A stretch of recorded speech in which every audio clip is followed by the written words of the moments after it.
Hey guys, and welcome to the next episode of interviews with the Be My Horde cast. Last time we spoke with Amber Lee Connors, who portrays the protagonist of the game, Moriana. This time, I'll have the pleasure of talking with Ryan Cooper, who plays Richard III Ovine, the very first boss players meet in Be My Horde. On paper, it looks like quite an easy role, the angry king who's facing Moriana and her undead army yelling all the time on the battlefield. But in reality there is a lot of depth in the character and also plenty of physical challenges. But I'll let Ryan speak more about it. Enjoy!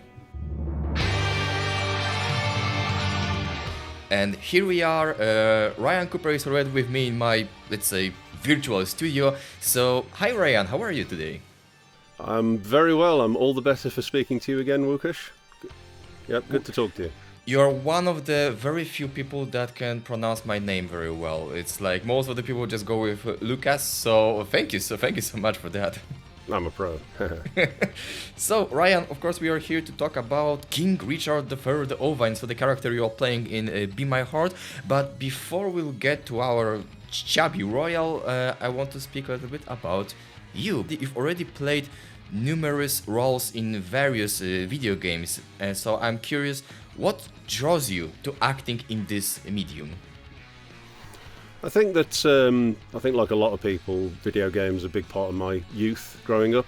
I'm old enough to remember the ZX Spectrum and the rivalry with the Amiga and later on the Super Nintendo and the Mega Drive. So I'm sort of an old school guy.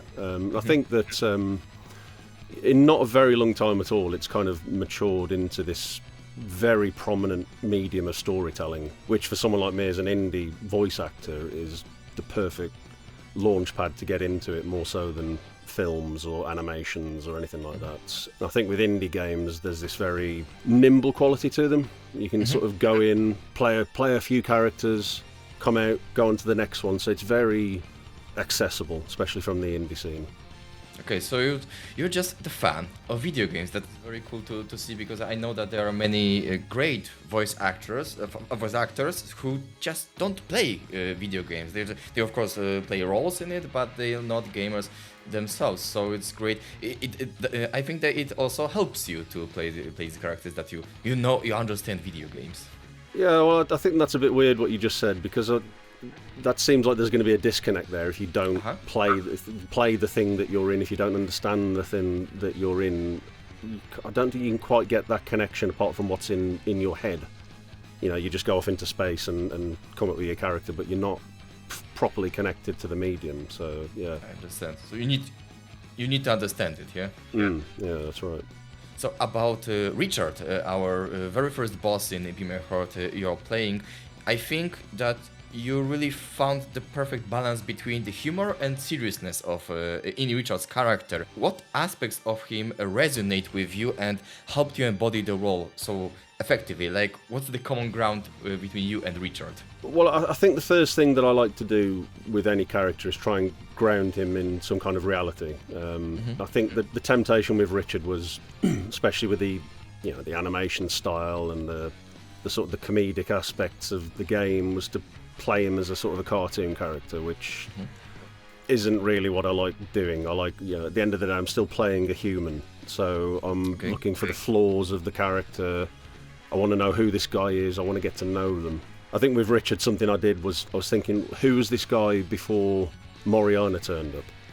I know that's not in the script, but I think that's kind of important as well. You've got to try and come up with a past for the character as well. I think with Richard, he's a character who is born into this role that he doesn't necessarily want. He's a king, he's got to do it by his bloodline, his duty, but he doesn't necessarily want to be the king. He's sort of honour bound by it. So he's forced to live this sort of charade almost, where he's got to project this tough exterior to people. And that's not necessarily who he is. He sort of wants to do his hobbies. He loves his animals and he wants to go off into the countryside. He wants a life beyond his responsibilities. So I think that was the common ground, is kind of getting right into beyond the tough shell of the character and get into the the vulnerabilities and who he really is. The best sort of way to describe Richard maybe is kind of like this, like a paper tiger, almost. Like someone comes along to challenge his authority, and he kind of crumbles quite quickly. Mariana's kind of higher up in the food chain than he is, so that was kind of where I went with Richard, the sort of the common ground that we all kind of share, really. Very cool approach. Like it really stuck to me what you just said, that you wanted to find a person in Richard. He wasn't for you the cartoonish kind of one-dimension character. You just wanted to go deep, and that's very, very, very, very cool approach. I really appreciate that. Yeah, well, he's not a one-note cartoon character. I could tell by reading the script that he's kind of tragicomic, you might call it. He can be ridiculed from one point of view, but from another point of view, he's quite sympathetic. So it's kind of like two roles in one almost. Mm-hmm. So here you went deeper. You found this character. You tried to understand this character, and it helped you to portray it perfectly. But what was the most challenging part of bringing Richard III Ovine to life? What was the difficult thing in him? I think, following on from that last thing that I said, it's kind of like two roles in one. You knew from the recording, I was projecting this very regal voice and, trying to project this air of authority, and then underneath that, even when I was projecting that voice, the challenge was making that not sound convincing as well. Mm-hmm. Like even then, there's sort of doubt in his sort of regal voice that he's putting on, and then it sort of crumbles completely at times, and I was sort of doing this sort of falsetto, shrieking voice almost when the veneer had been completely stripped away. He was completely like in this panicked sort of state, and of course it was very intense physically. There was lots of aggressive. There was a lot of screaming and yelling during the recording session. Yeah, very intense. That's always a challenge, and so pacing yourself in the performance as well in the recording studio is a big part of the challenge. It was a very interesting role. Yeah, a lot of roles you lock in and you're in this one place, but with Richard, there's a lot of dynamic range to the performance, which is a big challenge. Letting you and your venomous tongue into my court was a grave mistake. I savour the day I finally banished you. And yet here I am. Let's cut this overly drawn-out foreplay and get to the fun part, shall we? Dick? Don't call me Dick! Knights, bring me her head, now! I'm curious because, like I said on the beginning, you already played numerous roles in video games, and I'm curious, how does Richard differ from your previous roles? Because was there anything unique about him that stood out, that, I've never done that before? Or maybe not. Maybe it's very familiar for you role because it's similar to the previous ones. Well, I think I don't think I've ever played a role where the character is the butt of the joke. When I play a character normally, it's very serious, very dramatic, and that requires you to take a certain attitude in with you, which can be quite heavy, and there's not much room for levity with a lot of the roles that I've played. With this one, the attitude wasn't as serious, which was kind of light. It was quite a relief going into the booth. I wasn't quite as tense, if you like. I could relax a little bit more, and it made me think I want to introduce a bit more light-hearted stuff into my sort of body of work, really. I think we can already share with the players. Some of them already knows that, but I think it's cool to say it out loud that this is not the end of Richard. Richard will come back in future updates in Be My Horde in a very strange form. I don't want to say too much because I think I don't want to spoil the surprise, but I want to ask maybe you what you would like to expect from this character. Like, is there anything in Richard that you want to explore in the future with new dialogues, with new scenes and moments for him? I think I know what form you're talking about, so I won't say either. I think we'll say that he is thoroughly sort of humiliated at this point of the story. So that would be fun to explore, this man who's completely broken down. I don't know, maybe sort of discovers a sense of self-respect, maybe ultimately through reflection. So maybe Moriana does him a favour in a way, and he kind of discovers himself by the end of the story. That would be quite cool, you know. So he's not just the butt of the joke. He actually kind of has self-actualization of a sort at the end of it.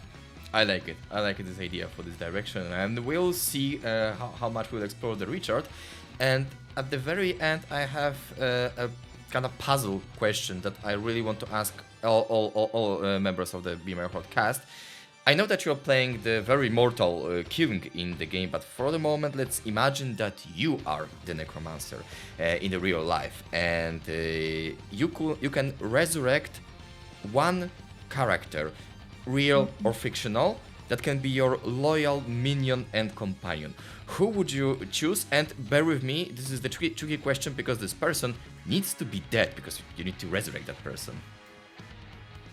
My beloved Helga, of course, I suppose. Bring me back my sheep. No, I suppose it's a good question. I think maybe some like a good comedian, possibly. I've always thought when a good comedian dies, the world is palpably a worse place for it. I remember when Robin Williams died, for example. I was like, I was gutted, and maybe I'd bring someone like him or Gilbert Gottfried or someone like that, or Sean Locke, someone like that back to life, because they all sort of died before their time, and as long as I don't drive me insane, of course, because following you around, no, that could be quite annoying. So probably a decent comedian, just to raise my spirits, I think. I love the idea. If you would have such opportunity, I would resurrect Robin Williams as well, so I love your pick. Yeah, so, someone funny, that's all, yeah. So, Ryan, they were all questions I had to you. Thank you so much for your time, for telling us a little bit more about your work, your approach to Richard. And let me repeat myself, Richard will come back, so I'm looking forward to working with you more on this character. And dear viewers, dear players, wait for more Richard. Yes. See you then, chappies and chapettes. Thank you and bye-bye. Bye-bye.